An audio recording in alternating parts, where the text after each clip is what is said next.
Hey, you are sleeping out there, remember?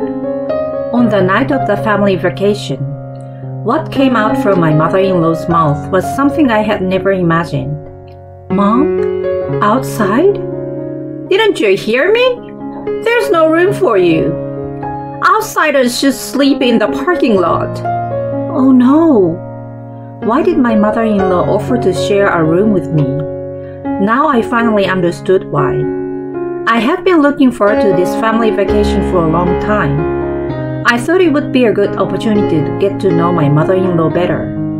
That's what I had thought. However, I had no way of knowing that things would take an unexpected turn later on. My name is Ella. I'm 29 years old. I'm a housewife, and I work for a company. I married my husband Dan about 6 months ago. After 2 years of dating, we made it to the finish line. For 1 year, we lived together in the apartment where he lived.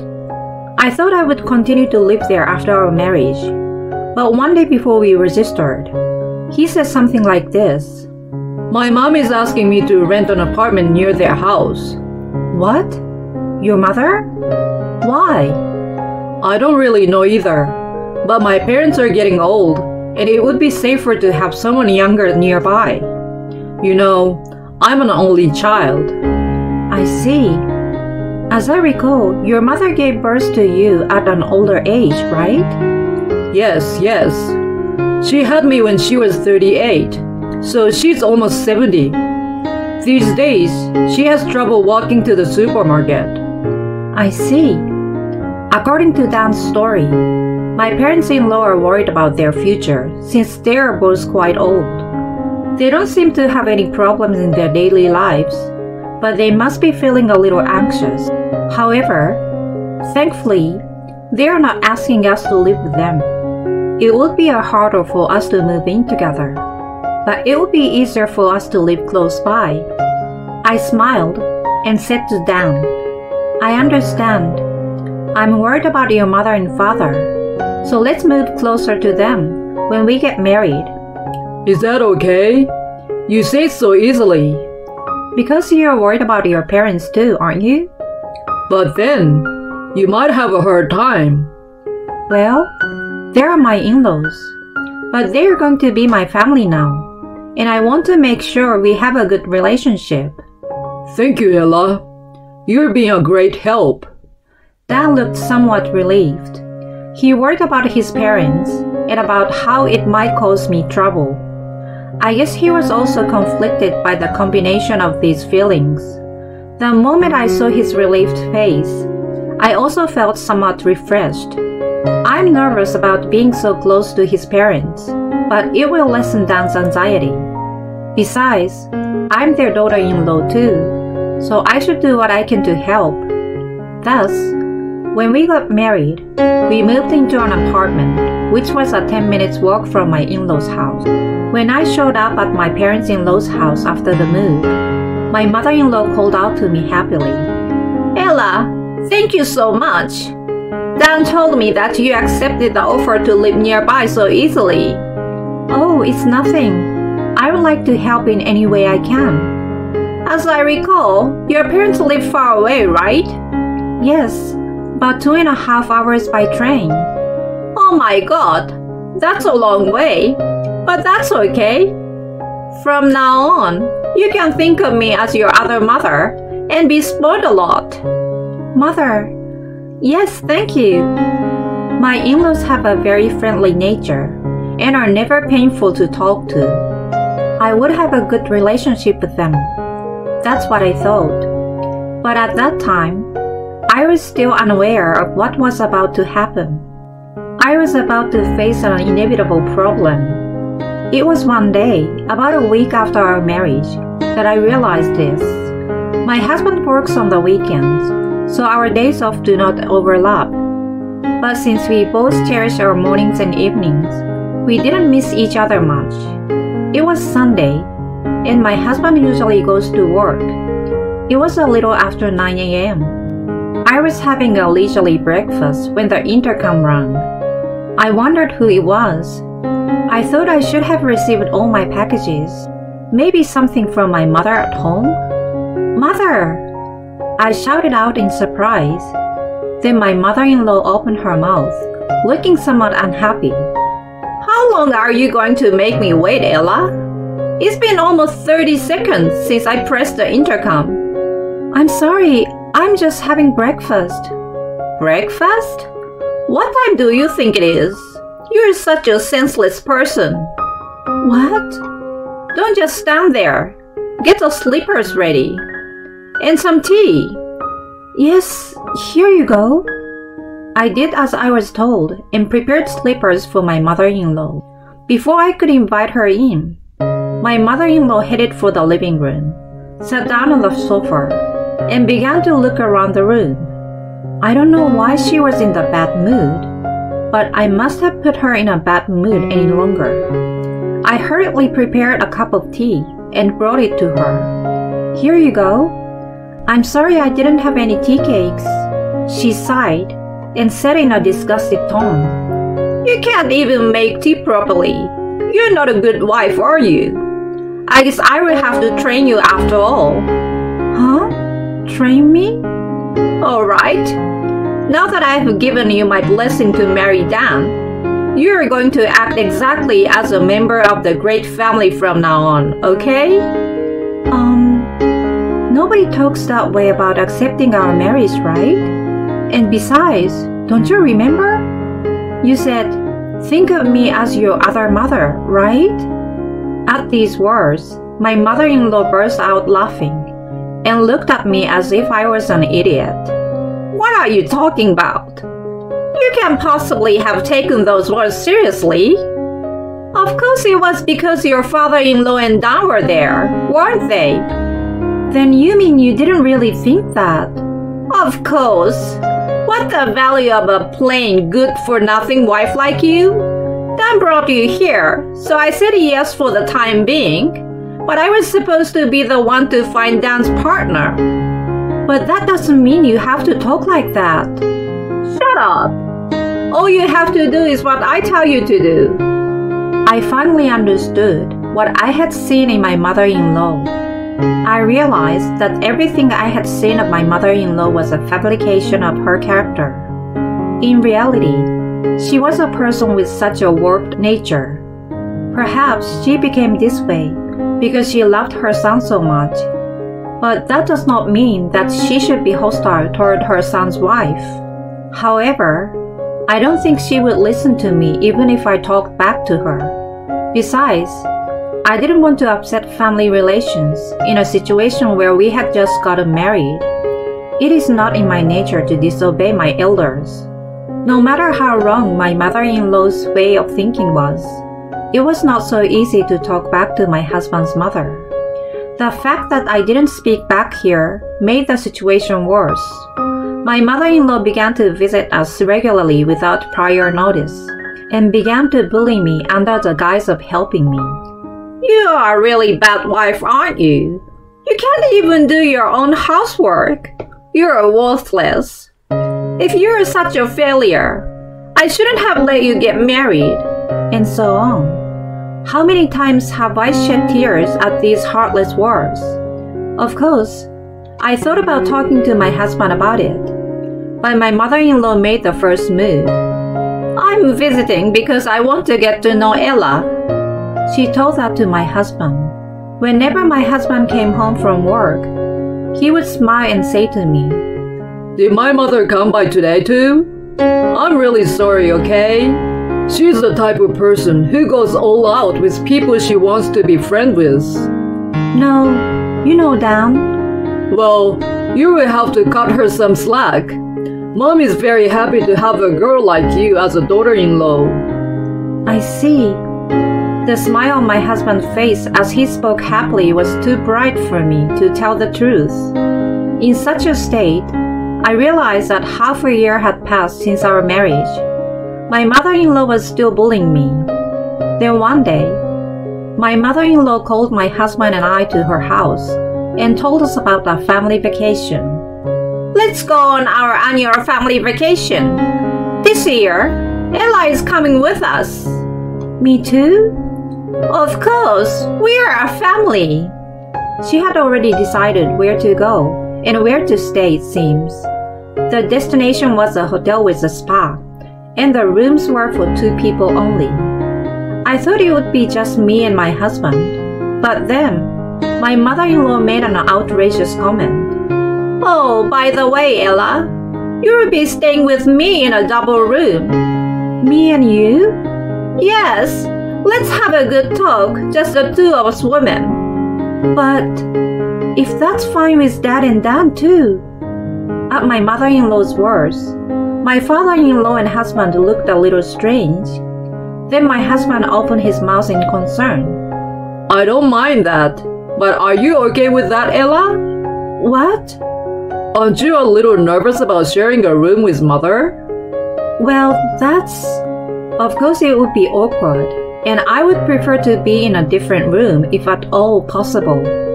But under the circumstances, I couldn't say that clearly.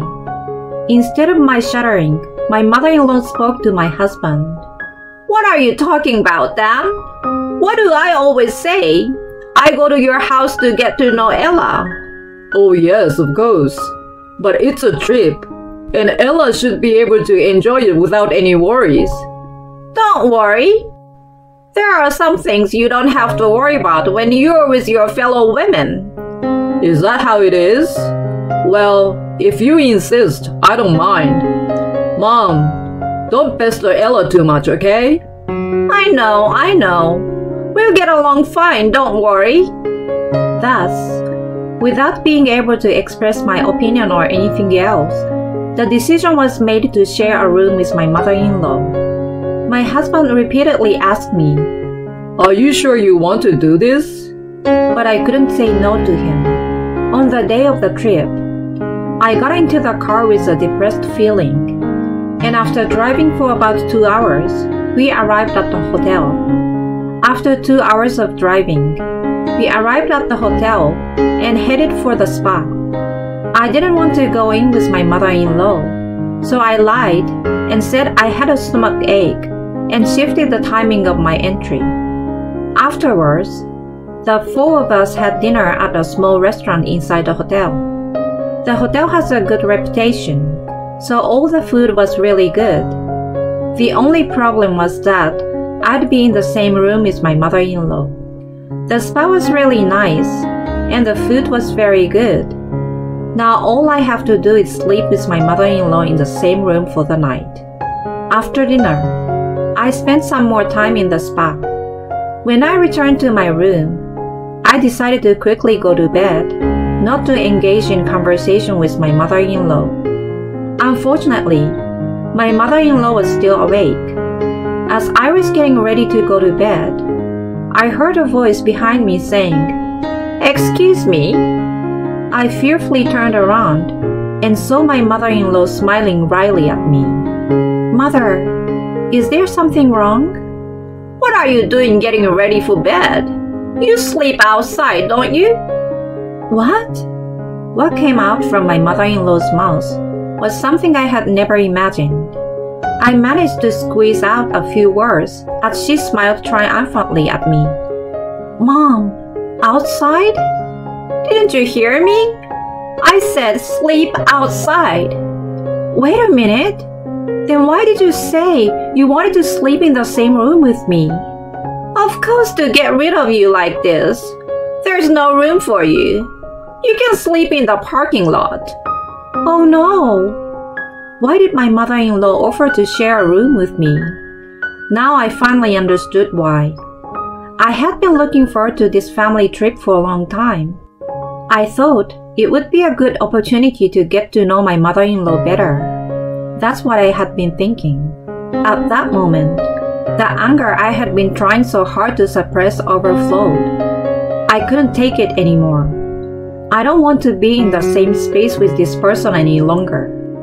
I don't care what Dan and my father-in-law think. This situation, I've had enough of it. I left the room with the bare minimum of luggage. Then I went to the car and decided to stay there. Fortunately, I always had the spare key for the car in my bag, so it was no problem. But if I hadn't, I would have had to spend the night freezing outside. I checked my phone and found a message from my mother-in-law. Be back in time for breakfast so they don't find out. I would tell my husband everything after this trip. I made up my mind and went to sleep. The next day, Ella! Hey, Ella! I woke up to the sound of my husband's voice and saw him and my father-in-law. It was still dark and the sun was not yet up. Dad, and Dad too. Why are you? That's my line. Why are you sleeping in the car? Did you and Mom have a fight? That's because I called you to see if you wanted to watch the sunrise, but you didn't respond, so I assumed you were still sleeping. I was about to drive to the spot when I was surprised to see you sleeping in the car. Oh, that's right. I checked my phone and found multiple incoming calls from my husband. Sorry I couldn't answer. My father-in-law opened his mouth with a stern look on his face when I told him this. Ella, why were you sleeping in the car? I'm sure there's something going on. I want you to tell me everything. Dad, perhaps my father-in-law was onto something. I showed them the message I had received from my mother-in-law last night and told them the whole story of how my mother-in-law had been bullying me. When I finished, my husband and father-in-law's faces turned red. I could tell they were quite angry. Eventually, they began to discuss the matter. After a few minutes, my husband and father-in-law returned to the hotel. They had the trouble back in their hands. After loading them into the back of the truck, my husband grabbed the steering wheel. Hey, Dan, where are we going? Where? We're going home. Huh? But your mom's not here. You don't have to call her mom anymore. I don't even think of her as my mother anymore. Dan. Apparently, my father-in-law and husband believed me. By the time we arrived home, the sun had completely risen, and the weather was pleasant. We bought breakfast at a nearby convenience store, and were eating it at my in-laws' house when I received a call on my phone from my mother-in-law. I looked at my father-in-law and husband, turned on the speakerphone, and pressed the answer button. My mother-in-law shouted, "Hello?" angrily at me as soon as I answered it. Hey, you! Do you know what time it is? Get your ass back in your room! I'm sorry, Mother. I don't think I will be coming back there. What? What are you talking about? If it gets out that you didn't stay in your room, I'm the one who is going to get to be pissed off. Get your ass back here, you stupid wife! At that moment, my father-in-law slammed the desk with a bang and took my phone away from me. Then he shouted angrily into the phone. That's enough! You've been picking on Ella behind our backs. Didn't you have any shame? You're the one who is an idiot. What? Wilbur, why are you? I'm so sick and tired of you. I can't believe you've been pretending to be friendly with Ella and picking on her. I'm divorcing a lousy woman like you. Don't you ever come home again. Wait a minute. It's a misunderstanding. Ella and I had a fight last night. My husband snatched the phone from my father-in-law, his voice rising. A fight? Then why was Ella sleeping in the car? You forced her out. Dan, why even you two? I'm telling you, we've already gone home. You can pay the hotel bill there too, okay? And Dad says he won't let you in the house anymore, so you will have to go someplace else. No way! Wait, Dan! You had it coming. It's your fault for making Ella suffer. I will never think of a woman like you as my mother ever again. I don't want you in our lives ever again. My husband hung up the phone and blocked my mother-in-law. He then bowed deeply to me. Ella, I'm sorry I didn't recognize it before. I'm so sorry for all the pain I've caused you. Yeah, me too. I just couldn't tell you the truth when I thought about how you are your mother's beloved son. I will protect you from now on. So if you have any problems, you must talk to me right away. Okay, thank you. After that, my mother-in-law had a rough time. Since she didn't have a credit card, she couldn't pay for the hotel, so she kept calling her husband's phone. But he didn't respond and completely ignored her. My mother-in-law had no choice but to contact her own brother and asked him to replace the money. When he heard about all this from my father-in-law, he was so furious that he forced her to sign the divorce papers that my father-in-law had prepared and took her in. She now lives in her brother and sister-in-law's house and works part-time to make ends meet, and is apparently being treated like a slave. Her brother and sister-in-law also bully her, and her life seems to be really hard. However, she has nowhere else to go. She will probably have to spend the rest of her life as a housekeeper at her brother and sister-in-law's house.